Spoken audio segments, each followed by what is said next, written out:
الحمد للہ رب العالمین وصلی اللہ وسلم علی نبینا محمد وعلی آلہ وصحبہ اجمعین۔ امام کے ساتھ نماز ادا کرتے ہوئے مقتدی کو ہر کام یعنی رکوع، سجدہ وغیرہ امام کے بعد کرنا چاہیے۔ امام سے پہلے رکوع کرنا یا سجدے میں جانا یا امام سے پہلے سر اٹھانا یا کوئی اور کام کرنا نہایت خطرناک ہے۔ رسول اللہ صلی اللہ علیہ وسلم کا فرمان ہے، اما یخشى احدکم اذا رفع رأسه قبل الامام ان یجعل اللہ رأسه رأس حمار او یجعل اللہ صورته صورت حمار۔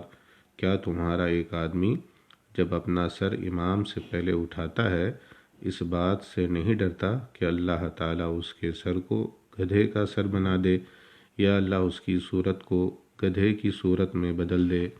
رواہ البخاری و مسلم۔ نماز میں آسمان کی طرف نگاہ اٹھانا خشوع و خضوع کے منافی ہے۔ رسول اللہ صلی اللہ علیہ وسلم کا فرمان ہے، ما بال اقوام يرفعون ابصارهم الى السماء في صلاتهم فاشتد قوله في ذلك حتى قال لينتهن عن ذلك او لتخطفن ابصارهم۔ لوگوں کا کیا حال ہے کہ وہ اپنی نماز میں اپنی نگاہیں آسمان کی طرف اٹھاتے ہیں، اور اس تعلق سے آپ کا لہجہ سخت ہو گیا، یہاں تک کہ آپ نے فرمایا کہ لوگ اس سے باز آ جائیں ورنہ ان کی نگاہیں اچک لی جائیں گی۔ رواہ البخاری۔